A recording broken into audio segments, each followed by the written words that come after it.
Greetings and welcome to the Mad Entrepreneur Show, where we make a difference one conversation at a time.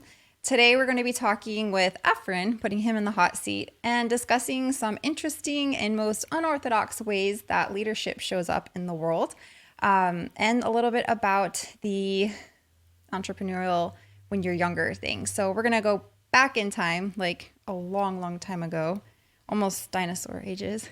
No, yes, because I'm a god and I've been alive since That's then. what you keep saying. That is your identity. You check that on the box when they ask. Unbelievable. But before we get to the way, way back, we'll start out with when we had a discussion in the car, like several years ago, many years ago, a few years ago.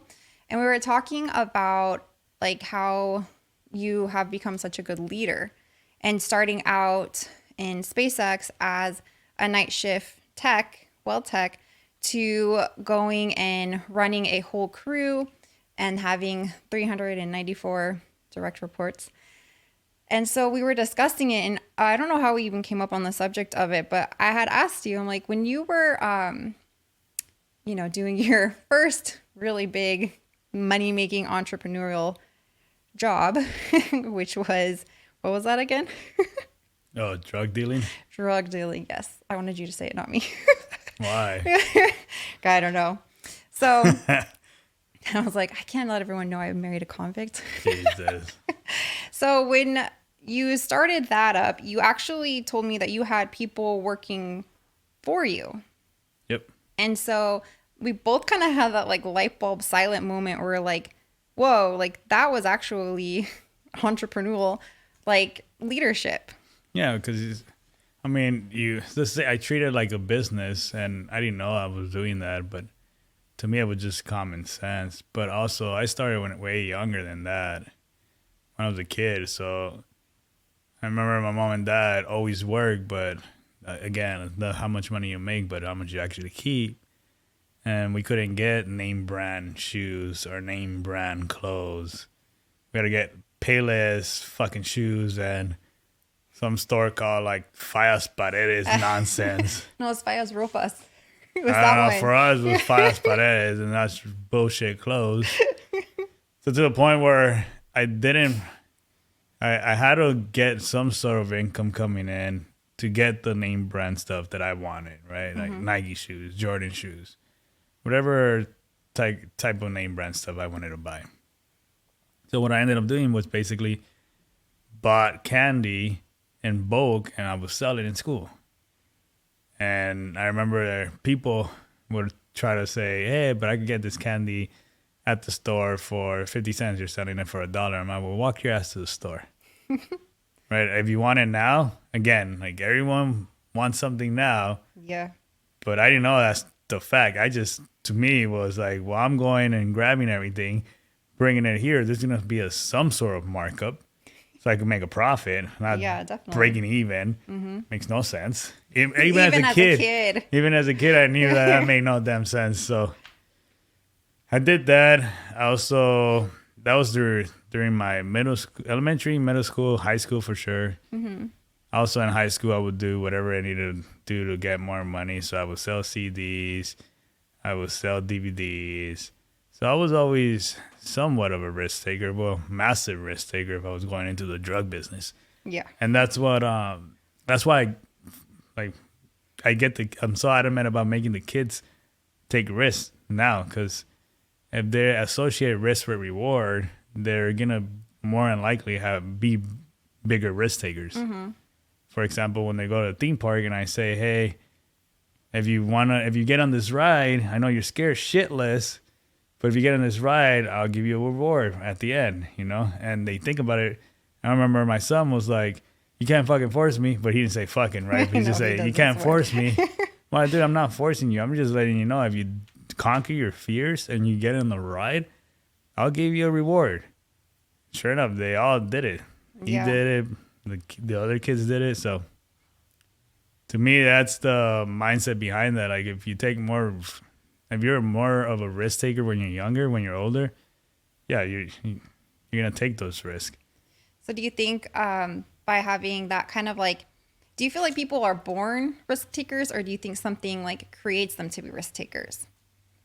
No, I don't think anyone's born with any kind of downloads, right? I think your your experiences make you, and there's no such thing as you're not able to learn that, right? It is harder as you get older, right? If you're constantly never taking a risk in your shelter, and then when you're older, it's time to take a risk. It's gonna be really hard. It's not impossible, but it's gonna be really hard to do it.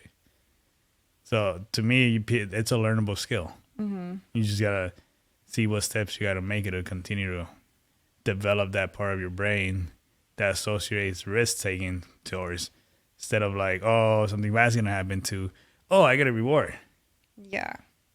So then the kids' reward was they got passes, which was awesome. They get the fast pass now. So they all met their fears and have the awesome fast passes. So going back to you when you were younger, and so you started out with the candy and your reward was making a little extra cash so you could have better shoes.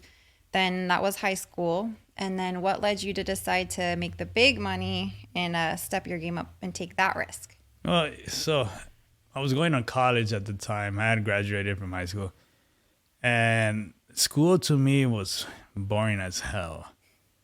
But I learned something from my cousin and my cousin Jonathan. And one day I remember seeing his report card, and he had A's and B's. I was like, what the fuck? I got over here D's and F's. And I was like, how the hell did this guy have all A's and B's? So I started thinking about it. I was like, no. So I took it as a challenge. He didn't know this, but I took it as a challenge of, nah, I'm not gonna let my cousin be smarter than me. So then I started getting A's and B's. Yeah. And it was because of him. And I started getting A's and B's, not even fucking attending school though. So I would miss and ditch school several fucking months out of the year, and I would still pass the classes with A's and B's.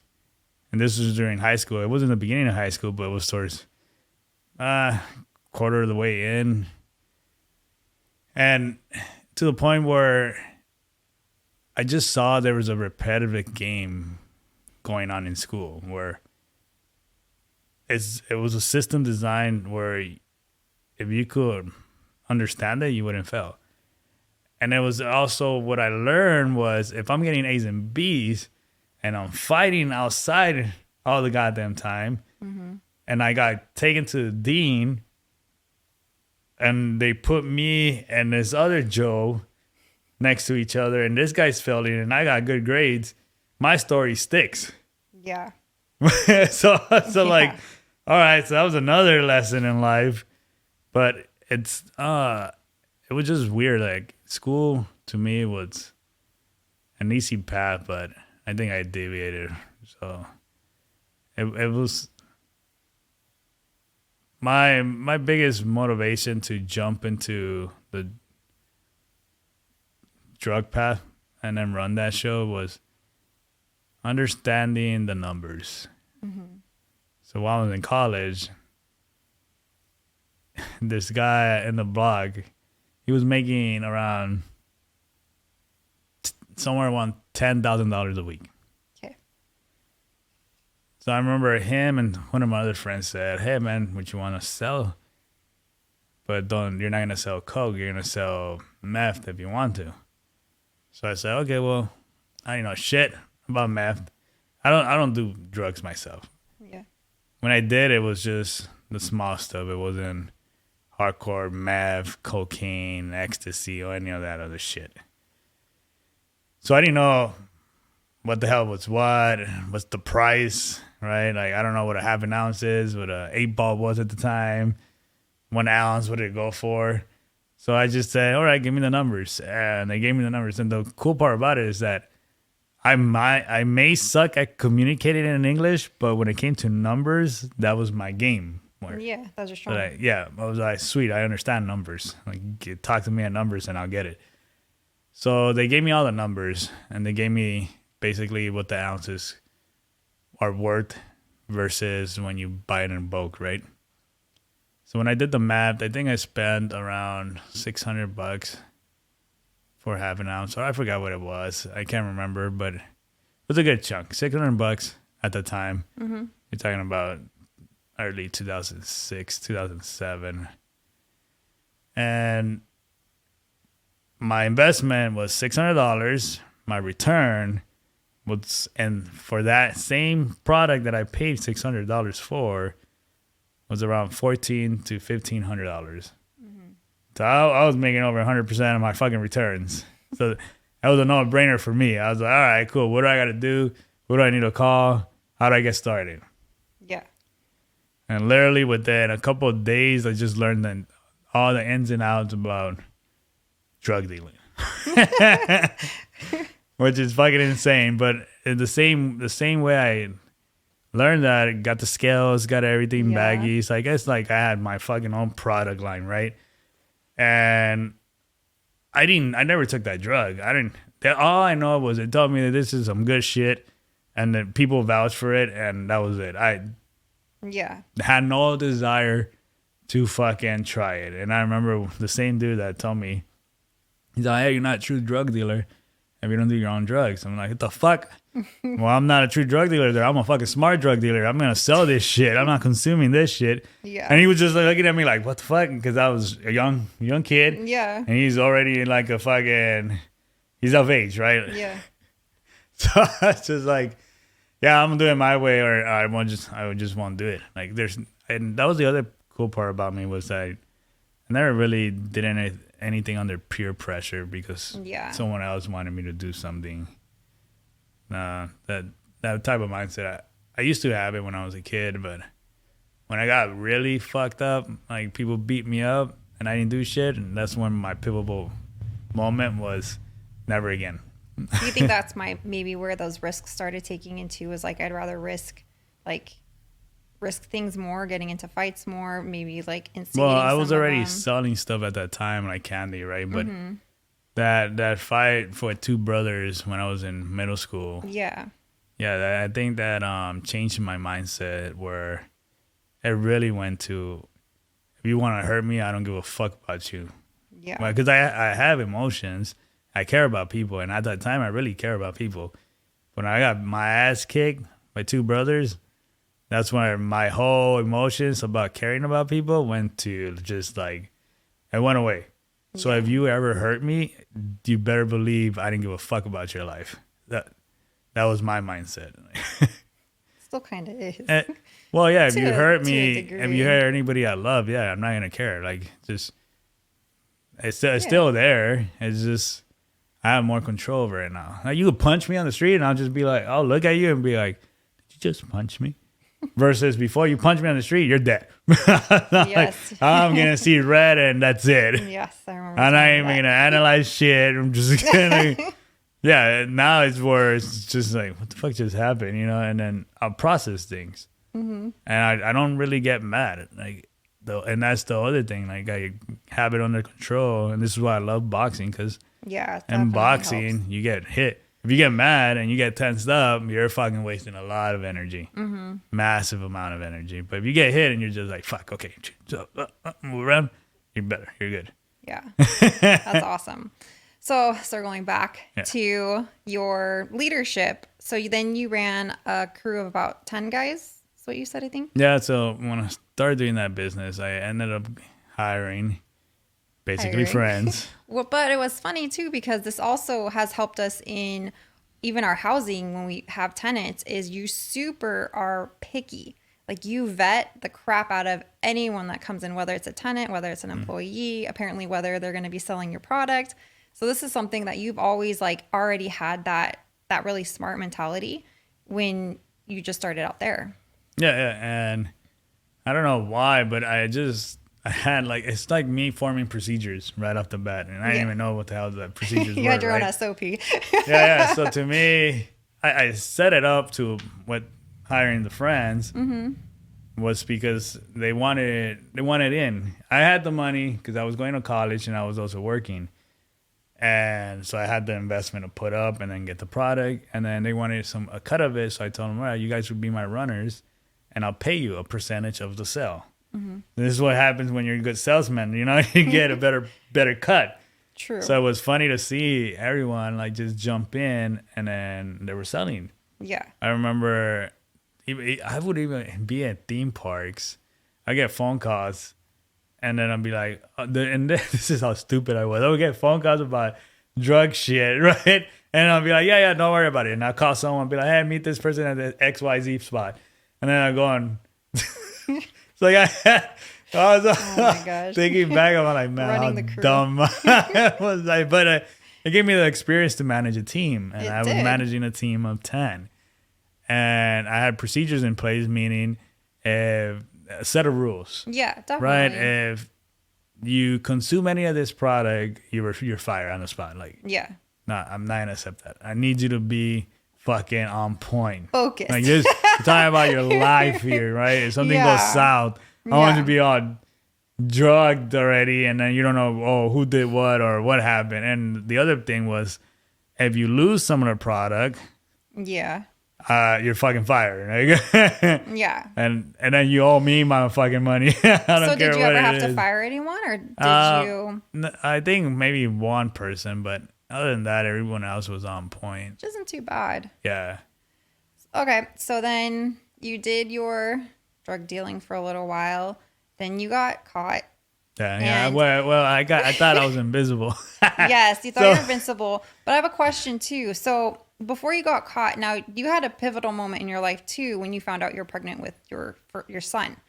So was that while you were in the business, or was this after?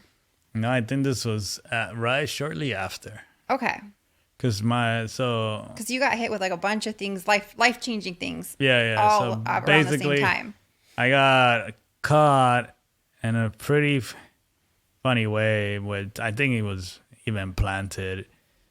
I mean, something I heard from my uncle was, if the sheriffs cannot catch you the right way, and they know for a fucking fact you're doing something wrong, they're gonna catch you no matter what. So I was like, that makes fucking sense. And I to me, it's all accountability, right? Like, was I doing it? Fuck yeah, I was doing it. Yeah. Did I ever go to jail? Yeah, fucking retarded. And then when I did go to jail, and I was fighting the fucking case, it took almost a whole fucking year to fight that case. Mm-hmm. And they wanted me to have 4 years. They dropped it down to 2, and then they dropped it down to 1, and then they dropped it down to 6 months. And even as a young person, and I would tell my lawyer, hey, if I go in, there's no such shit as good behavior for me. I already know. Yeah. Someone looks at me the wrong way, fucking, we're fighting. So this was still at that point where you were angry still and I'm easily... still angry, emotional person. Okay. So it wasn't. Again, I didn't have any guidance. It was just Yeah. Well, the anger was kind of what fueled you to Yeah. keep you going through everything. yeah. And then so once I got busted, I got released. Then basically because I was in jail, like all my payments weren't really getting made. It was hard for me to find a job. I mean, I got fired because I went into jail. Makes sense. Yeah. So and when everything was done, basically, I got probation, 3 years of probation, and then I had to file bankruptcy. So I filed for bankruptcy, and I remember just looking at myself and saying, "Well, motherfucker."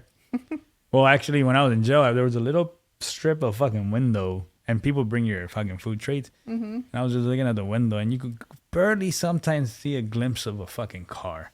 Yeah. And I remember thinking, like, you just got fucked up your fucking youth. Yeah. In my mind, right? So I was Yeah. like, fuck. And that image stays with me. But yeah, after I did the bankruptcy, I was looking at myself in the mirror and really thinking, okay, you got fucked up. It's hard for you to get a job. Like, no one wants a fucking ex-felon working for them. I don't want to go back to selling drugs.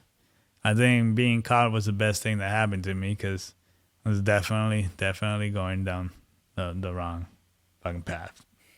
I don't know if I'll be here today if I wasn't caught. Yeah.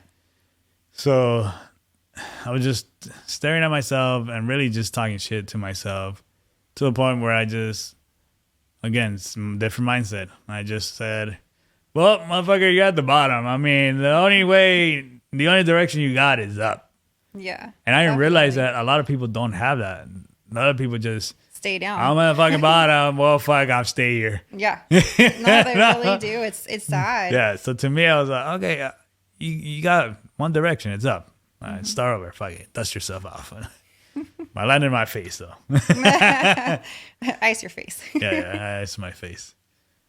But yeah, that's how I went down basically. And then the pitiful moment was I was pressure washing in this, what is it, a friggin' meat slaughter spot. Yeah. So I'm like pressure washing, all this blood off the walls, the ground, everything. And at that time, I already knew that I'm just going to be a father. Mm-hmm. So again, I was just talking shit to myself, be like, dude, is this really your fucking life as I'm washing all this blood off? Blood and guts everywhere. And the answer was fucking no. This is not gonna be my fucking life. I'm not gonna stay here fucking 12 hours a day, 7 days a week, through all the rest of my fucking youth. Again, I was in my early 20s. Mm-hmm. So I was like, no. So I asked the foreman, I was like, hey man, can I change my schedule so I could go to school? The dude straight looked at me and said, no man, it's either work or school. And I said, well, fuck your job, I'll quit. And I left. Yeah. And he's trying to chase after me, like, no, you can't do that. I'm like, watch me. I'm like, what do you mean I can't do it? And I still had an attitude back then, right? Yeah. So I just left. And I remember talking to Jessica, and she's like, you did what? I was like, yeah, I just quit. And when I have a friend that's into, he was a welder, but he's still a welder now. Mm-hmm. He told me, hey man, if you go to get your welding license, I could probably get you a job. I don't think they check for felony backgrounds. And I started thinking about it. I was like, oh yeah, it's a trade school, a trade job. They might not care if they're an ex-felon as long as you got the skill sets. So I went to school, took that, and became a welder. But little did I know that actually if the high-paying welding job does give a fuck if you have a felony or not. You found that one out. Yeah. But, yeah, I was able to make it from there. That's awesome. Whoa. Time out. Lauren, god damn it. Shit. Doesn't even let me talk. Unbelievable. Look, guys. We're interrupting this show to give you a word from our sponsors. Oh, fuck. I don't have any sponsors. In that case, this show is sponsored by us, Mad Entrepreneurs. Not that far along from today, we're going to have a webinar, and I'll drop it in our social media, mainly Instagram. Webinar has nothing, there's nothing to it right now. It's just going to be basically a meet and greet, if you look at it that way. Trying to understand who our viewers are and what their needs are. And then we'll go from there. For now, back to the show. So then that's how it kind of got you the welding job. So then you went and kind of just hopped around for a little bit, or what happened? How did you end up getting to SpaceX, and what do you think led you to be able to get to leadership? Yeah, so I had a welding instructor, who was also a welding engineer at Honeywell. Mm-hmm. So I remember him bringing over some metal. At that time, I didn't know what the fuck Inconel was, and it's a material.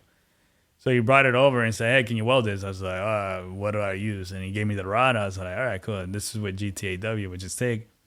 So I welded it. And this was the first time I even seen Inconel. The first time I fucking ran Inconel. Mm-hmm. He looked at it. He's like, damn, this is good. So he's like, you want a job? I was like, you want a job? Fuck yeah, I want a job. I was like, where at? He's like, oh, Honeywell. And so I did all the paperwork, but I had disclosed, like, hey, man, I'm an ex-felon. I don't know if your company's going to take me. Yeah. So no, just put it on your application. So I put it on the application, and I went through the whole fucking process. And at the end, they said no because of felony.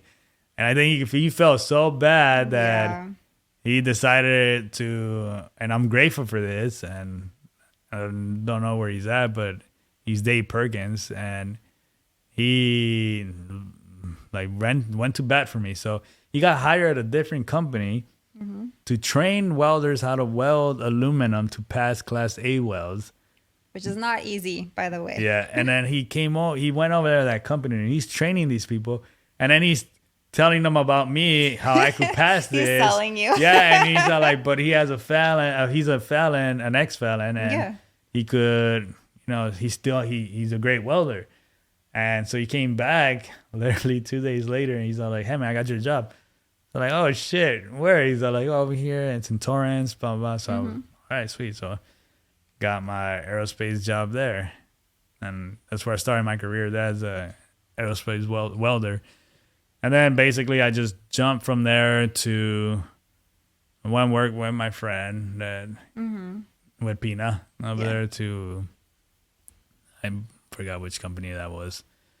Which And actually Gardena. you worked with someone there who actually you meet later on in life and actually became part of your investor too. Like such a small world, right? Wasn't it that one? Which one is that one? One of the investors. Yeah, so Because that was where Pina worked with that. And that wasn't it? It was some big welding place. yeah, it's in Gardena. I forgot what the name of it is, but it's they're more of a construction welding company. And then from there, basically, I moved to work at DCWI. With us. Yeah, so then I was there again learning. And I remember telling you, I don't know, a couple of years later, right? Telling you, I went to court, did the whole appeal of, hey, I want to get a good high-paying job. The only shit that's blocking me is penalty. Yeah. And I went as like, hey, I want to expunge this. And I remember the judge was like telling the DA, oh, can you look at this? This guy finished his probation and he paid the fees. You don't see that every day. I was like, what? Flashback to when you had your A's and B's and the fight with the other guy. Yeah, so I paid all my dues too. Yeah. So they're like, okay, we're gonna give you your answer in the mail. I was like, fuck, in the mail. I was like, all right, whatever. So I thought in my head, oh, I'm not gonna get this shit. And I was hoping though, like, fuck, hopefully I do get it, because I met all the criteria that it said. And again, I didn't go through a fancy fucking get a lawyer. I just went online and see, okay, what's the process to remove this? Yeah. And went over there and got that done. And I got a letter saying your case has been dismissed. And I remember telling you, like, hey, my case has gotten dismissed already, so I do want to apply for SpaceX. Because they're building some fucking cool shit, early on, rockets. Yeah. Who the hell is doing that? Yeah. And I believe it was the next day or two when I got a call from one of the recruiters. The recruiters called you. They're like, hey, man, can you weld aluminum DC and pass x-rays? Yeah. Check. Yes, I can. Yeah. And he's all like, oh, awesome. Can you come and do a weld test and then we're going to give you an interview? And started there, did my weld test. And they were actually surprised because not a lot of people know how to weld DC on aluminum. And passed the test they gave me, passed the interview. They were actually going to hire me as a contractor because it was through an agency that got me first. And then after my interview, the dudes are like, I'm going to break your agency lease and hire you directly through the company, but you're not going to make the money that they're giving you. And the agency was going to give me like, it was in the 40s because there was going to be no benefits. Yeah. So at that time, I was like, yeah, give me 40 something and an hour. So when SpaceX said, no, we're going to break it on day one, you're going to be part of the company. You're going to have all these benefits. You're going to have stock options, all that stuff. So then I started with SpaceX, I think at 30, not even 30 actually, like 28, 29. And from there, I just worked my way up. I was a welder for around 2 years, a lead for around a year and a half, and then I went to supervisor. Yeah. Was it so it took you a few years to get to that point, but not really like that long if you think about it. Like when you started the leadership, you kind of just went all in. What do you think made you stand out more as a leader than your peers? So the feedback I got and the reason why people wanted to work with me more than other management was the fact that I promoted growth. I wasn't afraid if someone was going to take my job. I wasn't afraid that I was going to get obsolete. My whole purpose working there and working with a team was to obsolete my own position. That was always my mindset. Like, how the fuck do I remove myself? Because if you have that mindset, you get to work on different projects and you're able to explore more. But a lot of people are, nah, this is my only job, and I don't feel confident that I'm gonna get a different job out there, right? So to me, it was just a no-brainer. Like, I went through my life battling leaders because they were always afraid that here's a young cat gonna come take my job. And I had this problem when one of the individuals there, one of our investors now. Yeah. So he was a lead, and I remember telling him, like, dude, I want to be a lead. But when I told him that, his demeanor changed. Mm-hmm. And it took him a while to accept that I wasn't going after his job. I was going after my own path in leadership. Yeah. But like I told him, I'm not lying to you. I'm not hiding it behind your back. I'm telling you so you could help me grow. I mean, like, can you imagine a world where you help someone grow too? Right? But he was an older individual with the old type of mindset. Yeah. Eventually, he broke that mindset. It actually really helped me develop. He did, yeah. And to the point where when I got promoted to a lead, he wasn't like mad or anything. He like congratulated me and everything. Mm-hmm. And to the fact, once I got promoted to supervisor and then bounced to Texas, I actually pulled him to come work for me now. So, yeah. And he was like, yeah, let's do it. And yeah, he was down. yeah, and people were, how the hell, you used to work for him, now he works for you? Mm-hmm. That says a lot. And that says a lot for that individual to step down, basically, and he's now taking orders from you. And I was like, yeah, it does, huh? So, isn't it funny how people say things and it just like clicks in your head, you didn't even notice? Yeah. And that's what a lot of directors and VPs were seeing, that the fact that people were just like, and overall happy to be working there. Mm-hmm. And that's something that I wanted to make sure that Starbase had. Was it wasn't just a fucking revolving door. It was actually, hey, this guy knows my name. People know me here, and I'm actually doing something and putting the individuals in the right spots. Because there was individuals when you first start and we're building something in a location that is unknown. People don't understand the process. Mm-hmm. And it's very, like, there's a lot of fear and doubt. Like, can I even do this? And I remember one kid was, I quit. And I was like, wait, hold on. What do you mean you quit? He's like, I can do this. And I'm like, dude, like, just take a deep breath. And I put him aside. I'm like, okay, man, what can you do? And he was talking to me. I'm like, hey, you know what? I think you'd be a good fit at our inventory spot. Mm-hmm. And so I went and introduced him to the people there, and I put him there. And to even years later, after I left Texas, I would get emails, and I don't know if you remember me, but thank you that you didn't just, walk me out when I said I was ready to quit. Like, I'm grateful. I really love my job now, blah, blah.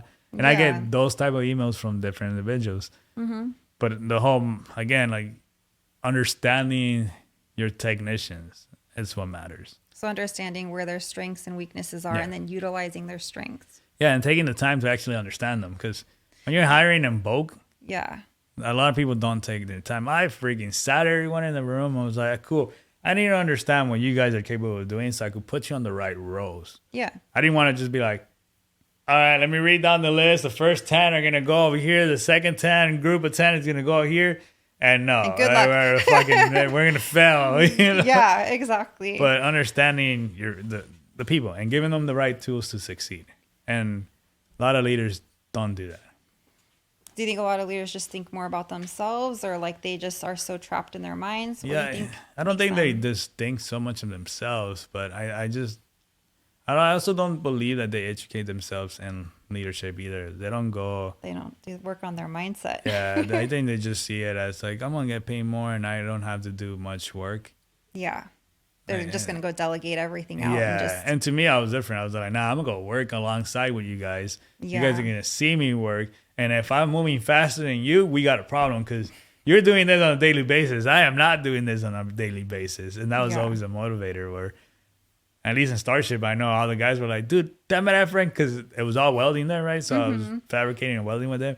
They're like, dude, I got this. And then they start kicking me out, which I'm like, cool, they got the right mindset. Girl, that's what I wanted. So like, yeah.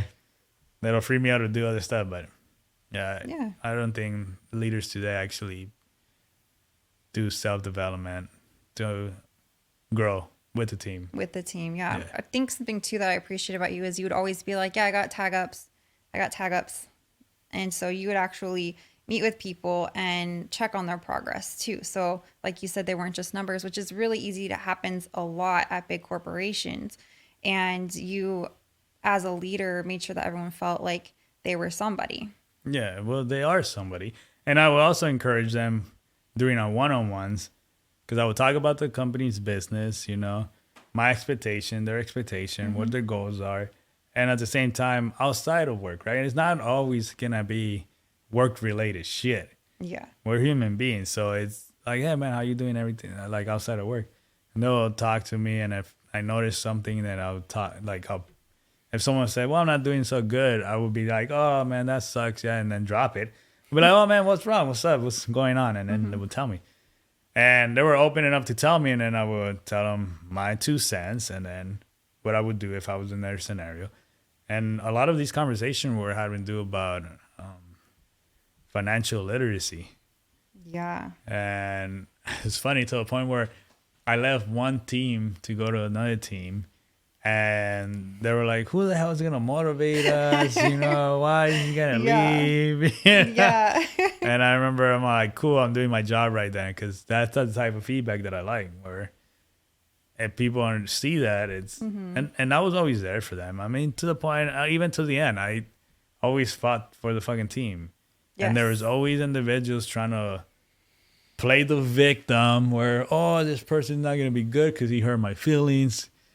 All this nonsense. And I would be like the more of a logical person.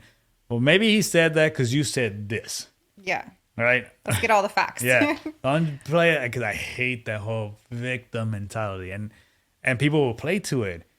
And I will step in to the point, and I don't mind disclosing this, that HR said, well, if you put him in leadership and he fails, you're fired. I'm like, I don't give a fuck. Put me in leadership. Put him in leadership. If he fails, fire me. Yeah. Because I believe in that individual. But they're ready to just say, nah, fuck it. Yeah. Don't give him that position. Because of one person that made a goddamn nonsense complaint. Yeah. But if I was a different type of leader and I was afraid of my fucking job, I would have probably said, okay, let's not promote that guy. Yeah, definitely. But that goes back to like you just taking risks and, having like, you have a lot of belief in yourself, which is so admirable. I wish I had as much self-confidence and self-belief that you do. But that's something that goes back to that, and knowing your truth and having that already mindset. That's something that I think stands out for you as well. Being able to stand up to somebody. Yeah. And that's why I tell people it's the moment, it's not just standing up to someone. It's also stop taking advantage of people. That's my whole thing. If I see or think that you're taking advantage of someone, I'm gonna call you out on it. And I don't care if they have the opposite views. For example, on that case that I was telling you, they're like, hey, did you not see the rest of the reviews that they gave them? I'm like, yeah, I saw that, but did you not see the recent reviews and how that shows progress? And they're like, oh, that's a different way to see it. I'm like, no shit, it's a different way because those are the fucking facts. Yeah. That's why I was like, nah, don't give me that bullshit. You're gonna tell me in the past and like you're gonna point at the past but not the fucking present. Like, nah. Yeah. And to me, if I have, like, what I tell people, if when they get promoted or they get a kick-ass award, they got spot bonuses, they're like, oh, thanks, Efren. I'm like, don't thank me, dude. That was you. Like, I repeated that to them because it's not me, it's you. You gave me the fucking data so I could go fight for you. Yeah. If you didn't give me that data, they're like, I can't fight for you, dude. Like, they're going to say, oh, you're going to give them what? And then they're going to poke holes at my story. Whereas when you give me my data and they try to poke holes, they're solid. Like, yeah, I'm going to fight to get you what you deserve. Yeah, definitely. But that has to come from that individual. It doesn't come from, oh, just because I think he's great or she's great or whatever the case is. No, I need to have those facts. And a lot of those guys had those facts. I just I just went above and beyond to make sure that they were heard. Because again, I wasn't afraid to lose my job, and that's the whole point. If you're operating out of fear, you'll never stand up for what's right. And I go back to 2020 with COVID. Yeah.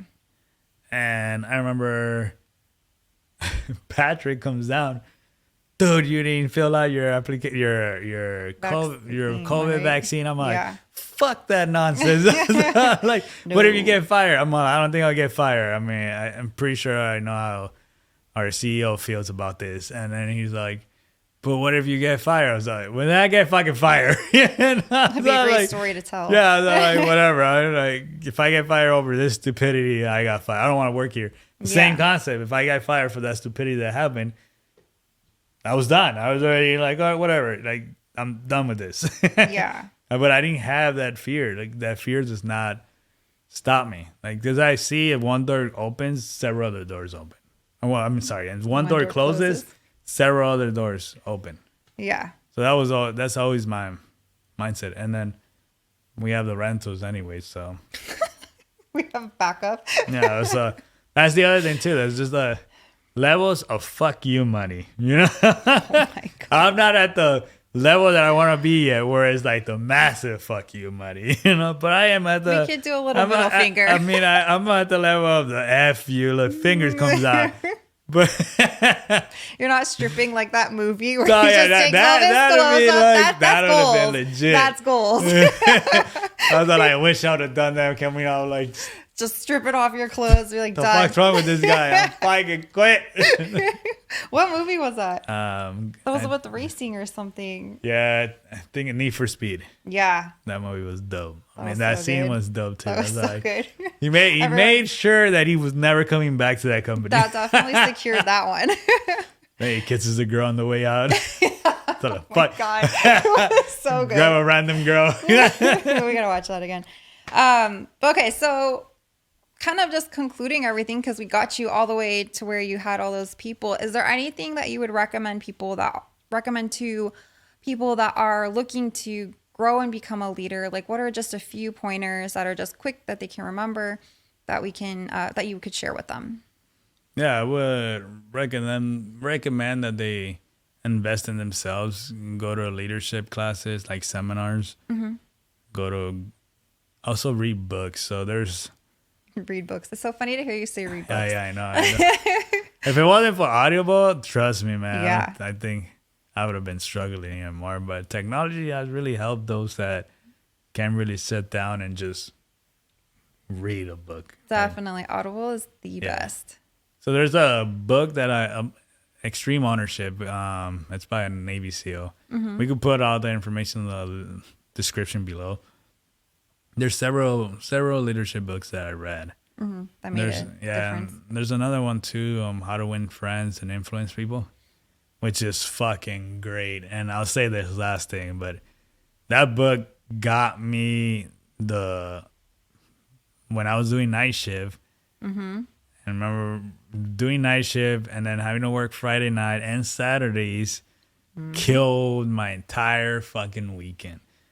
But after reading that book, I was like, you know how if I go and ask these people, hey, you know, I like to have Friday and Saturday off, they're going to say, who the fuck are you? Yeah. Because I was still a technician at the time. Oh, no, actually, I was a lead at that point.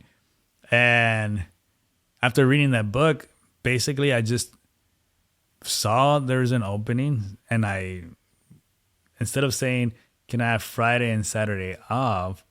I say, hey, we have a problem. We're not able to meet our deadlines because we need people to come in on these days. There's no one that wants to come in on Sunday. But hey, you know what? I'll volunteer on Sunday. I'll just need to have Friday off and Saturday. And then who can we put in my place? I have Kevin, like, ready to be a lead that we've been training. We could see if he's capable of running 2 days out of the week. And then I'll run the Sunday shift. And that's how I presented it. And they're like, all right, awesome. I was like, fuck yes. You came to them with a solution to a problem they didn't even know they had. Correct. And then I freaking, so that was How to Win Friends and Influence People. But it's getting what you want, but without saying what you want. Yeah. Which is a great fucking book. So People should read that one too. Definitely. And as far as being a leader, man, like your job is to make sure your team has all the tools and provide growth. If you provide growth to everybody in that team, you guys will knock out. You get a lot of stuff done. Everyone will grow. That's awesome. Cool. Do you have any other closing thoughts? No, like shit I always say, take action. You could read 1,000 fucking books, but if you don't do anything with it, still where you're at. You just got to take action. Perfect. I have a closing thought. I just want everyone to realize too that it doesn't matter where you come from. You don't think you have skills, but if you really look into it, you'll find you have skills in the craziest of places and coming from the weirdest situations. Yep. So thank you all for coming and being here, and hope you enjoyed. Catch you next time. See you. Bye.